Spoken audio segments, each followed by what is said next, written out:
Good morning, everybody. Orange J here with another sort of CONVALLARIA video, and today we are going to do a quick guide for COL, a very surprising unit to me in this game. I got her by accident pulling for barrel, and I have actually really loved this unit. She does a ton of damage. She's an assassin. She crits people, attacks a lot of times. Not a terribly hard unit to understand. Just know the AI, look here.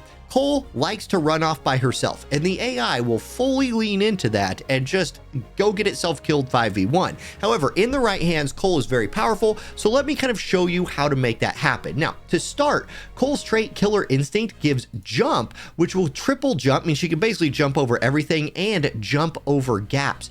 Also, physical attack and crit increase by 5% if there are no allies within 2 tiles. She can act again after launching an active attack on an enemy from the side or behind and defeating them. So she has bonus attack and crit if she's alone. She can traverse maps like nobody's business, and if she kills somebody from the back or the side, she gets to go again. So she has resets. Really powerful passive, and it's one of the things that kind of unlocks COL. Her basic attack is basic. It's just 250% hits that total 100%, so pretty basic attack thing there. Her level 1 skill, Flurry of Stabs, really good for a level 1 skill, and help makes up for the fact that you don't need to like pick another damaging skill early, because you have this one, which is 345% damage stabs. That adds to 135%, and because it's 3 hits, you have a higher chance of like 1 out of those 3 critting than you do on just critting on a single attack, and when attacking, your crit increases by 20%. So a really good chance of at least 1 or 2 of those stabs critting, which boosts her damage a lot and gives her a lot of power early in the game. Now, let's go look at her ranks. There's only a couple on here that I think are like must takes, and in both cases, there's a little caveat to that. So rank 1, you can take either ambush, and I'm just going to pick ambush right here because I want everything to be on the right side of the screen. You can either take ambush or you could take Shadowgate. Now, right here, I took ambush. When performing an active attack, if the target is unharmed, deal 20% physical damage. When performing a back attack on unharmed targets, additionally turn off their passives for a turn. This will give you a higher chance of one-shotting enemies. And COL, with her resets, wants to be running around the map one-shotting enemies, taking out archers, taking out mages. This passive will really help, especially in the early game. And since this is the first thing you get access to, it really boosts COL's power in the early game. Now, Shadowgate is pretty good. It's an instant that teleports you behind the target and steals a buff, but it just doesn't add the type of damage that ambush does, in my opinion. So I took ambush. Now, at rank 3, you have 2 more choices. Now, I'm just going to grab assault real quick. Again, I just want to move everything to the right side of the screen. But assault is another instant cast support. You get crit 1, crit damage 1, and move 2. Crit 1 is 15% crit damage is 15% more crit damage, and move 2 increases your move by 2 tiles. I love mobility and I love doing more damage. I am higher on this skill than many other of guides and things I've seen. I actually took this on mine, but I think this might be a better one if your COL is dying a lot. Like if you find out that your COL just can't stay alive and you love to play her, maybe come in here, throw a Castalia at her, and I know I have 9,900. This is a test account, not a live service account. So just understand that I got a bajillion of these things. But dispels 2 debuffs, recovers 25% HP, and goes invisible, which makes her untargeted and gains crit 5 for a turn. Crit 5 is going to give you 75% crit, which means when you leave your invisibility and go attack somebody again, you're going to kill them. You're going to blow them up.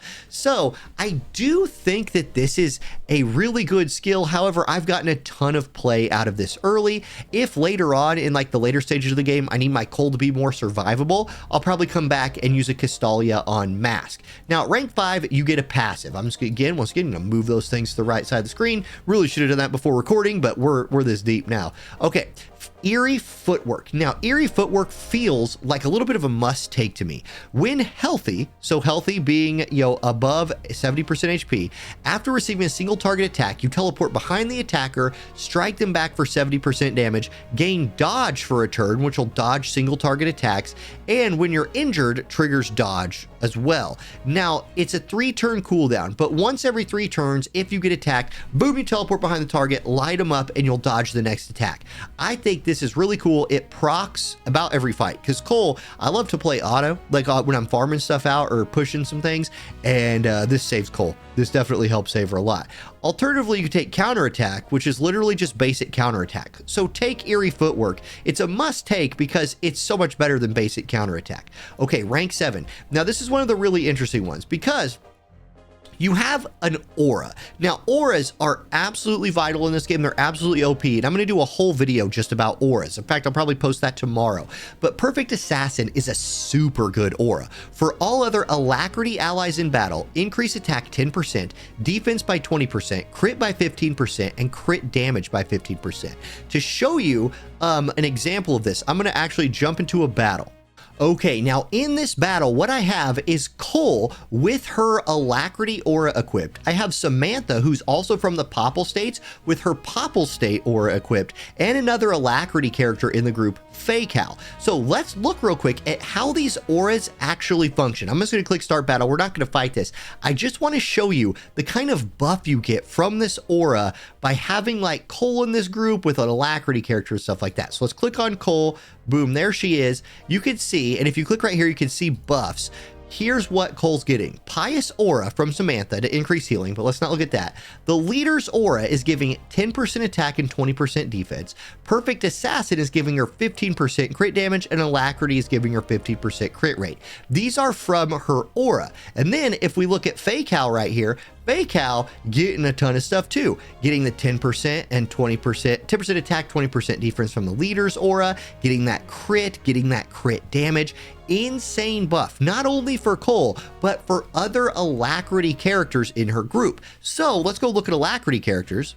And we could pull that up by clicking right here. Here's your Alacrity character. So if you're playing Cole with Rawia, with COL, 2 units that we get for free, or you've pulled any of these other units, or are playing with any of these, epic rank units, you'll just get a ton of value out of that aura. For that reason, I think it is by far and away the better pick of the rank 7. However, Omen of Death really isn't bad. It's a passive that gives you Feverish Beast, which increases crit and lifesteal by 15% and can stack up to 5 times. Like, that's also insane. And in fact, I think you just take both. I think you take some of your Castalia if Cole's your girl, and you just get both of those things. They are both worth equipping, which means if you equip both of them, like if we come out here and you equip your aura and you equip Omen of Death, you now only have one more skill slot, right? Like you could do your passive, which is your Eerie Footwork, but now you only have one more skill to equip. So that's something to keep in mind when you're building Cole, and I'm trying to make these guides better as I go. So what we need to look for now is what our third skill is going to be, because I think you're going to run those two basically most of the time, especially, maybe I should say, especially when you're only at rank 7. You're going to run like those two plus your level 1 skill, the attack, in my opinion. That's what I'm running. Okay, at rank 9, you have access to Hidden Thorn, which is a basic attack replacement. Cole deals 100% damage and gains Ignore Assist. Ignore Assist will ignore enemies' assisting attempts when attacking,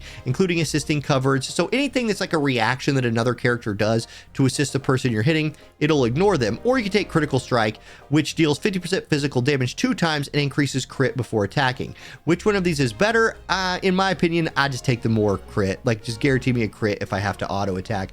That's not bad. And then at rank 11, here's where you might take another skill to replace your level 1 skill, at least in my opinion. So, Wipe Out. This is a physical damage attack, 60% damage 3 times. 6, 12, 18, 180%. Before attacking, when there are no allies within a 2-tile radius, you gain Ignore Assist, same thing we just talked about before, and when defeating a target, you gain Dodge. Absolute core. Like, this, in my opinion, like, I like this, and this equipped on a fully maxed out Cole. You do have Traceless Shadow up here as well, which is a support. You gain Dodge for a turn. Upon a successful dodge, you teleport to their back and slap them for 100% damage and gain Dodge again. So you can see how that like could be really cool, but this is your big damage right here. That's your big damage unlocker in my opinion, which means these skills like right down here, you're just going to replace them later anyway, right? I think you replace them. I think at rank 7, you put 2 on there, and then at rank 11, you put another. So that's kind of my like skill breakdown for Cole. Now, as far as gear goes, if you buy Cole's battle pass, like the one that's currently active in our game, you probably get her 2 best in slot items, which are Void Stab, If you don't get that, I do actually like Newborn Blade, another thing that we just get in the game for free. It wants you to equip this on Mytha when it gives it to you. Better on Cole than it is on Mytha, in my opinion. In terms of your second slot, if you want more survivability, you could look for like Spring Pill or something like Crystallize, but I don't think that's the way to go. I think once again, Maverick's Cloak, which you get from her little battle pass, is by far her best. You have to be 4 tiles away to get the attack and crit buff, but it's very doable with Cole. She moves all over the place. Or you could get another little instant with True Lens. I'm sorry. This will give you physical attack 1%, and if you're above them, crit increase. The other instant is from Flying Blade Arm Guard. If you want another little bit of damage to help you like kill something, get your resets maybe, you could take Flying Blade Arm Guard. And then here for your Terra Whisper, one of my favorite Terra Whispers in the game, just more crit rate, crit all the time, just crit everything constantly. That's going to up your damage a ton. I really do like that one. Alternatively, if you get Devil all the way leveled up and are able to double, enhance the skill to where you're getting the 2 stacks of the Devil buff, at that point, it probably is maybe better. I don't know, man. It's hard to say anything's better than just critting all the time, but this is real good. Those are my 2 favorite Terra Whispers on Cole. And guys, that is the Cole video. So thank you for watching. I hope you are enjoying Cole as much as I am, and have a great day, everybody. I'll catch you next time. Peace.